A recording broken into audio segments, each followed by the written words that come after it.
Welcome to WMLT News. I'm Josh Kerbway. And I'm Rachel Lucas. The Campus Beautiful recently felt a scare as a bomb threat was reported on campus. Angie Coons has more. The Concord University Library received a bomb threat around 7 p.m. last Monday evening.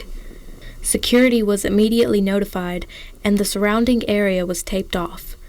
Students were directed around the scene, and all classes remained on schedule. The student who was working on the circulation desk got a phone call about 10 minutes after 5 on Monday evening, and the person on the phone informed the student that there was a bomb in the reading room of the library. By about 15 minutes after 5, we began the evacuation of the library, locked the doors, notified the authorities, and waited for the state police and the bomb squad to show up to check out the reading room. Officials were reluctant to give students any information during the night of the threat, and several students were left wondering why an emergency text message was not sent out. We haven't had a bomb threat here in many years. We evaluated afterwards, and we did determine that we should have sent out a text message. But what thought process was while we didn't is we're always concerned about people getting information and then coming to the scene instead of getting away from the scene. But in the future, we've decided that it'll still be better off to go ahead and give the information out to the students and everybody in the community, because information is power. So that was a judgment call, and it was a legitimate call, but we've determined that in the future that probably is something we'll do differently. Reporting from Concord in Athens, Angie Coons. Concord students are doing their part to show their support for the banning of child soldiers. The United Nations agreed to a treaty in 2002 to exclude children from military action. Many countries had failed to honor that agreement. Amber North has more. February 12th marked Red Hand Day at Concord University. The event was sponsored by Amnesty International and was used to increase awareness about the 250,000 children still being used as soldiers in 20 armed conflicts worldwide. Concord students lined up to write their names in a personal message on a piece of paper urging this to stop. To seal the deal, they included a red handprint on their page. The goal for the campaign was to present United Nations officials in New York with 1 million red hands on February 12th, which marked the anniversary of the day the treaty was taken into effect. Tacey Piles, a student at Concord University, was researching child soldiers in Africa for one of her classes when she stumbled across this event. She presented the idea to the university and expressed her reasons for doing so. Partially just to raise awareness and make people realize that there are painful, horrible things happening in this world that we don't see every day. And also just to make people aware that they can do something. I mean, just something simple like protesting, stamping your hand red on a piece of paper can change the world if, things go according to plan. So. Concord's goal for this event was to get at least 150 hands. With an outcome of over 200 hands, the event was declared a success to all those involved. Appreciation was given out to all those who participated in bringing Red Hand Day one step closer to getting the treaty enforced. Reporting for WMLT News, Amber North, Athens, West Virginia. Senior citizens in the area recently had a chance to celebrate Valentine's Day in a very beneficial way. David Burnside has more. The Mercer County Commission on Aging held a special event just before Valentine's Day for Mercer County seniors. This was called Happy Hearts Day, and we've been having it here at the center for several years. Today we had about 175, 80 had signed in. We had Christ Incorporated. They did a fantastic job for over an hour of wonderful gospel music. We've got bingo going on this afternoon. But the Happy Hearts event is not just for fun, but a service of education for the health of seniors in Mercer County. Oh, we've had a great day. This is over 10 years that we've been doing Happy Hearts Day. We're celebrating Valentine's Day, of course, but February is Healthy Heart Month. So we take this opportunity to provide education. We had 29 vendors here with information for seniors on how to keep their healthy, their heart healthy, and themselves healthy. So, if you're a senior in Mercer County, here's what the center can offer you. It doesn't cost anything to come, just a little donation for lunch. And we have everything from exercise, devotions, line dancing, bingo, and crafts, and you name it, and we have something going on here. Movies with free popcorn, so we have it all. Beyond the nutritional components, it's the fellowship, the friendships, and I see just acts of kindness here every day that make me smile. David Burnside, WMLT Prince. After the break, we will take a look into mountain lion sports and get a preview of tonight's Academy Awards. Stay tuned.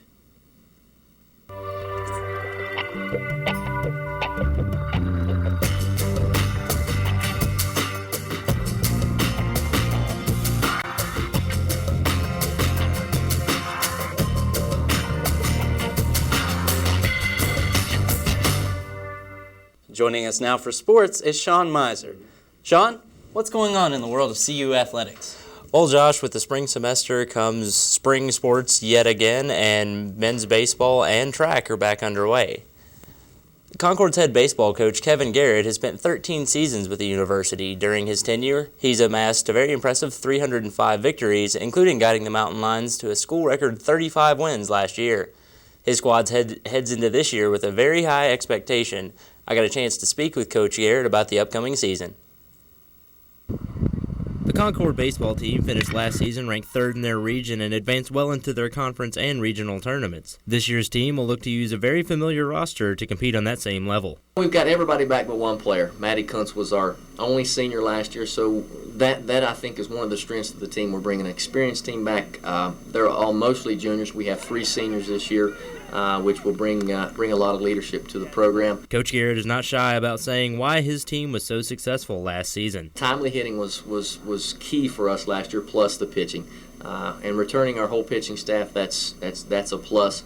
You know, that's the name of the game in baseball. If you can pitch it and timely hitting and play good defense, you're going to do well. The Mountain Lions come into this season ranked 6th in the Division II Atlantic region and 2nd in the WVIAC behind West Virginia State. But this team isn't making too much of those predictions. We tell our players the only one that matters, the only ranking that matters is the last one. The first one doesn't mean anything because it's going to change throughout the season. You're going to have your ups and downs. You're going to lose a few games and lose that ranking and then win a few games and gain it back. The last ranking that means anything is the last one, and that's what we're playing for. After such a successful season, Coach Garrett is keeping the goals for his team very simple this season. You know, what we want to try to do, and I told our guys in the very first meeting, what we want to try to do is win every game we can. We don't want to put a number on it. Yeah, you know, I think our goals are to win as many games as we can, get to our own conference tournament, and try to win that, and then move on from there. Sean Miser, WMLT News. The early spring also brings the indoor track season. Competitors have the opportunity to avoid the bad weather during meets, although many still have to train outdoors. John Meadows has more. With weather here on the Campus Beautiful being so unpredictable in the past few months, it's hard to tell whether or not we're expecting snow or a bright sunny day. Right now we're kind of in between winter and spring. It's February, mid-February, so it's kind of hard to gauge how to train in this kind of weather. It's up and down, the temperature. One day it could be snowing, the next day it's like 50, 60, nice. I'm running with my shirt off. It kind of stinks. I was actually sick like a few weeks ago. It's probably from the weather changing, so you know, it's a little bit harder for these sports to have to practice outside. However, members of Concord's track team still get to partake in competition. With the indoor season in full swing, it gives the athletes a chance to excel. You know, those meets are just almost like hard practices that we wouldn't be able to do because it's, you know, snow and rain and 10 degrees, you know, below zero, what have you. So it's just an absolute, you know, must for the program to be successful that we have indoor track. With this indoor season coming to an end, athletes look forward to the outdoor season for some great results. For WMLT in Athens, I'm John Meadows. Probably will.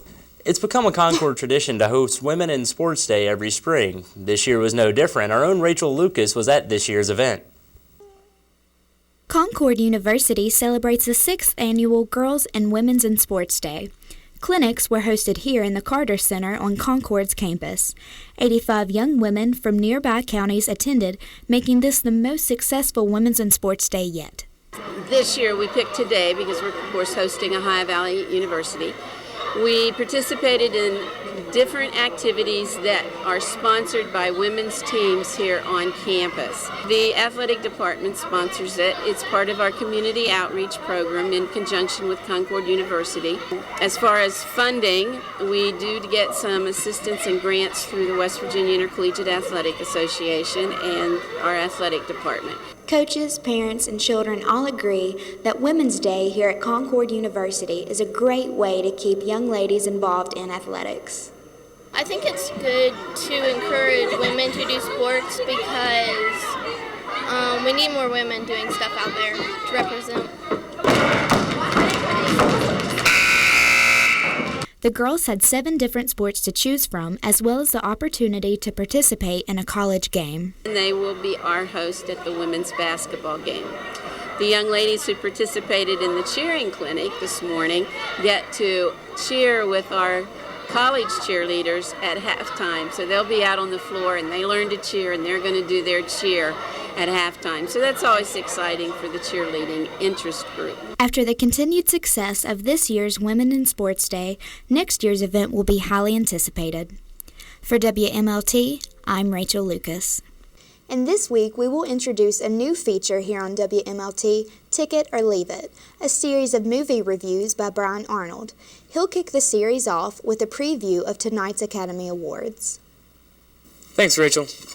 That magical season is here again at last, the time when Hollywood's elite suit up and give themselves a nice collective pat on the back for another bang-up year.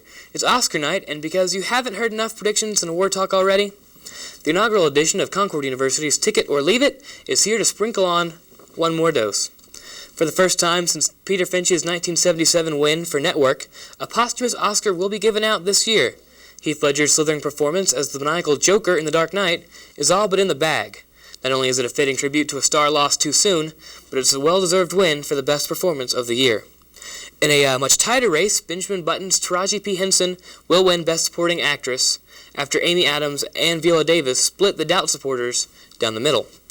And while my heart wants to see longtime character actor Richard Jenkins win the Best Actor category, he's going to come up short with Sean Penn bringing home the trophy. The other frontrunner, Mickey Rourke, will lose votes because despite his impressive performance, he's basically playing himself. Penn will win for truly capturing the spirit of Harvey Milk. Kate Winslet is going to win for Best Actress. I'm not really going to analyze that. This is her 6th nomination. She just gets a trophy already. The Best Director comes down to Slumdog Millionaire's Danny Boyle and Benjamin Button's David Fincher. While Fincher did a fantastic job utilizing state-of-the-art effects to tell a beautiful human story, this is Slumdog's year. Boyle takes the gold. And it's not a surprise that in tough economic times, the Academy will rally behind the story of a poor underdog making good and finding love. The joyous Slumdog Millionaire will win 2009's grand prize. And by the way, The Reader, seriously, Wall-E and The Dark Knight, much more deserving of a top 5 finish. But there's always next year. I'm Brian Arnold. Rachel, back to you at the desk. That's going to do it for this edition of WMLT News. For Josh Curbway and the rest of WMLT, we'll see you next week.